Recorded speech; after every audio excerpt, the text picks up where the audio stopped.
സദസ്സിലും ഇരിക്കുന്ന വിശിഷ്ടാതിഥികളെ, പ്രിയപ്പെട്ടവരെ, നമ്മുടെ ഓണത്തോടനുബന്ധിച്ച് ടൂറിസം വാരാഘോഷങ്ങൾക്ക് തുടക്കമാവുകയാണ്. പ്രിയങ്കരനായ നമ്മുടെ ടൂറിസം മന്ത്രി ആലപിച്ച മനോഹരമായ ഒരു ഗാനത്തിന്റെ ചിത്രീകരണത്തോടു കൂടിയാണ് നമ്മൾ ടൂറിസം വാരാഘോഷങ്ങൾക്ക് തുടക്കമിട്ടത്. ഞാൻ അദ്ദേഹത്തെ പ്രത്യേകമായി അഭിനന്ദിക്കുന്നു. നമുക്കറിയാം, ഓണക്കാലമാണ്. പ്രകൃതി മുഴുവൻ ഹരിതാഭയണിഞ്ഞ് സുന്ദരിയായി നൽകിയ ആ പ്രകൃതിയുടെ മനോഹാരിത മുഴുവൻ നമ്മുടെ ജീവിതത്തിലേക്കും കൂടി ഉണ്ടാകണം എന്നാണ് നമ്മുടെ എല്ലാവരുടെയും ആഗ്രഹം. ഓണക്കാലം ജാതി മത വർഗ വർണ്ണ വ്യത്യാസങ്ങൾക്ക് അതീതമായി നമ്മൾ എല്ലാവരും ഒരുമിച്ച് കൂടുന്ന അപൂർവമായ ഒരു അവസരമാണ്.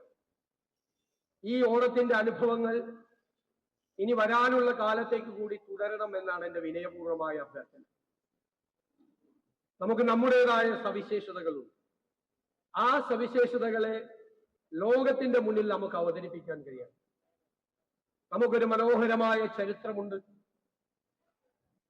ദൈവം നമുക്ക് വരദാനമായി നൽകിയ ദൈവത്തിന്റെ സ്വന്തം നാടുണ്ട്. 600 കിലോമീറ്റർ കടലുണ്ട്. 44 നദികളുണ്ട്, തടാകങ്ങളുണ്ട്. ലോകത്തെ മുഴുവൻ വിസ്മയിപ്പിക്കുന്ന പശ്ചിമഘട്ട മലനിരകളുണ്ട്.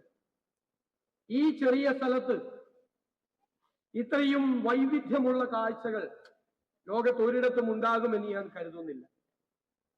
ലോകത്തിന്റെ മുഴുവൻ ടൂറിസം ഡെസ്റ്റിനേഷനാക്കി നമുക്ക് ഈ കേരളത്തെ മാറ്റണം. അതാണ് ഈ സർക്കാരിന്റെ ലക്ഷ്യം. അതിനായി എന്തെല്ലാം ചെയ്യാൻ കഴിയുമോ അതിനെല്ലാം ഈ സർക്കാർ ഈ വർഷം തന്നെ തുടക്കമിടും എന്ന് ഞാൻ ആദ്യമേ നിങ്ങൾക്ക് ഉറപ്പ് നൽകുകയാണ്. നമ്മുടെ തുറമുഖങ്ങളും നമ്മുടെ കായലുകളും നദികളും എല്ലാം സംയോജിപ്പിച്ചുകൊണ്ടുള്ള ഇന്റഗ്രേറ്റഡ് ടൂറിസം പ്രോജക്റ്റ് ഉണ്ടാകും. നമുക്ക് ക്രൂയിസ് ടെർമിനൽ ഉണ്ടാകും, ക്രൂയിസ് ഷിപ്പുകൾ ഉണ്ടാകും, കേരളത്തിന്റെ റിവർ ക്രൂയിസുകൾ ഉണ്ടാകും. നമ്മുടെ കായലുകളിലൂടെ നമുക്ക് എല്ലാ സ്ഥലത്തും പെട്ടെന്ന് എത്താൻ കഴിയാവുന്ന റോഡ് ആക്സസും റെയിൽ കണക്ടിവിറ്റിയും നമ്മൾ വർദ്ധിപ്പിക്കും. നമ്മുടെ ആഗ്രഹം, ഒരു ടൂറിസ്റ്റ് കേരളത്തിൽ വന്നാൽ മിനിമം 3 ദിവസം മുതൽ ഒരാഴ്ച വരെ ഈ കേരളത്തിലെ വൈവിധ്യമായ കാഴ്ചകൾ കാണണമെന്ന്. നമ്മുടെ വരുമാനം നമുക്ക് വർദ്ധിപ്പിക്കണം.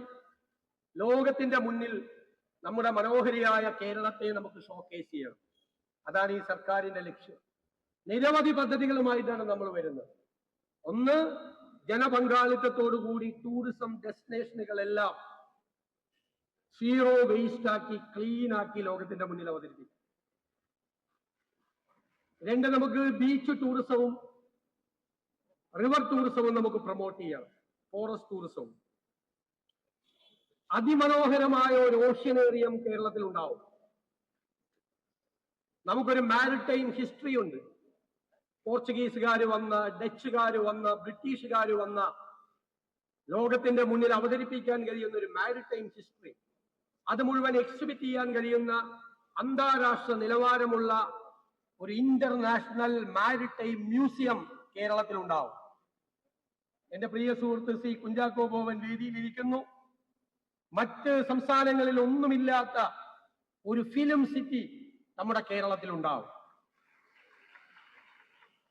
നമ്മുടെ എല്ലാ അഭിമാനമായ മലയാളത്തിന്റെ പ്രിയപ്പെട്ട MT വാസുദേവനാഥ് സാറിന്റെ ഓർമ്മയ്ക്കായി അദ്ദേഹത്തിന്റെ പേരിലുള്ള ഒരു കൾച്ചറൽ പാർക്ക് അന്താരാഷ്ട്ര നിലവാരത്തിലുള്ളത് ഉണ്ടാകും കേരളത്തിൽ. ഈ തലസ്ഥാന നഗരിയെ ശ്രദ്ധേയമാക്കി മാറ്റാൻ കഴിയുന്ന വിപുലമായ ഒരു പദ്ധതിക്ക് നമ്മുടെ പ്രിയങ്കരനായ MP ശ്രീ ശശി തരൂരിന്റെയും നമ്മുടെ തിരുവനന്തപുരത്തുള്ള മന്ത്രിമാരായ ശ്രീ K മുരളീധരന്റെയും ശ്രീ CP ജോണിന്റെയും എല്ലാം പങ്കാളിത്തത്തോടുകൂടി, MLA-മാരുടെ എല്ലാവരുടെയും പങ്കാളിത്തത്തോടുകൂടി തിരുവനന്തപുരത്തും ഒരു പ്രധാനപ്പെട്ട പദ്ധതി, അത് സസ്പെൻസിൽ കിടക്കട്ടെ, ഒരു പ്രധാനപ്പെട്ട പദ്ധതി സമീപകാലത്ത് ഞങ്ങൾ പ്രഖ്യാപിക്കും. ഞാൻ ദീർഘമായി ഒന്നും കടന്നു പോകുന്നില്ല. നമ്മുടെ പാരമ്പര്യത്തെ, നമ്മുടെ പ്രകൃതിയെ, നമ്മുടെ പ്രത്യേകതകളെ, നമ്മുടെ തനത് കലകളെ എല്ലാത്തിനെയും ലോകത്തിന്റെ മുന്നിൽ അവതരിപ്പിക്കാൻ കഴിയുന്ന സമഗ്രമായ ഒരു ടൂറിസം പദ്ധതിയാണ് കേരളത്തിന്റെ ഏറ്റവും വലിയ സ്വപ്നം. ആ സ്വപ്നം യാഥാർത്ഥ്യമാകാൻ കേരളത്തിലെ മുഴുവൻ ജനങ്ങളുടെയും പിന്തുണ ഞാൻ വിനയപൂർവ്വം അഭ്യർത്ഥിച്ചുകൊണ്ട് നിങ്ങൾക്കെല്ലാം ഊഷ്മളമായ ഓണാശംസകൾ നേർന്നുകൊണ്ട് ടൂറിസം വകുപ്പ് മനോഹരമായി സംഘടിപ്പിച്ചിരിക്കുന്ന ഈ ടൂറിസം വാരാഘോഷ പരിപാടികൾ ഉദ്ഘാടനം ചെയ്യുന്നു.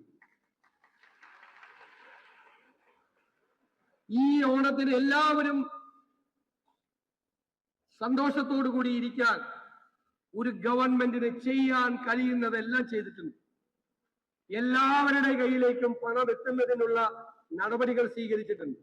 റോഡിലൂടെ ഇപ്പൊ പോകാൻ വയ്യ, ഒരു കാലത്തും ഇല്ലാത്ത തിരക്കാണ് എല്ലാവരും. എന്റെ ഉള്ളിലുള്ള ഒരു ആഗ്രഹം ധനകാര്യ വകുപ്പ് കൂടി കൈകാര്യം ചെയ്യുന്നതുകൊണ്ട് ഈ തന്നിരിക്കുന്ന പൈസ മുഴുവൻ നിങ്ങൾ സ്പെൻഡ് ചെയ്യണമെന്ന്. ബാങ്കിലൊന്നും ഇപ്പൊ കൊണ്ടുപോയിട്ടുണ്ട്, ഇത് മുഴുവൻ ചെലവാക്കണം. അങ്ങനെ ഈ പണം നമ്മുടെ മാർക്കറ്റിൽ ഉണ്ടാകുമ്പോൾ നമ്മുടെ ഖജനാവിലേക്ക് വീണ്ടും പൈസ വന്നുകൊണ്ട് ടാക്സ് ആയിട്ട് വന്നുകൊണ്ട് അതൊരു 5-6 റൗണ്ട് കേരളത്തിൽ ഈ പൈസ ഇപ്പോൾ മുടക്കിയിരിക്കുന്ന പൈസ 5-6 റൗണ്ട് കറങ്ങുമ്പോൾ മണി ഇൻ സർക്കുലേഷനാണ്. അത് തിരിച്ച് വീണ്ടും ഖജനാവിലേക്ക് വരുമ്പോൾ ഇതിലും കൂടുതൽ പൈസ നിങ്ങൾക്ക് എല്ലാവർക്കും തരാനാകണം എന്നാണ് നമ്മുടെ ആഗ്രഹം. അപ്പൊ എല്ലാവരും നന്നായി ചെലവാക്കുക, എല്ലാവരും ഒരുമിച്ച് കൂടി ഓണം ആഘോഷിക്കട്ടെ. എല്ലാ ആശംസകളും നേർന്നുകൊണ്ട് വാക്കുകൾ ചുരുക്കുന്നു.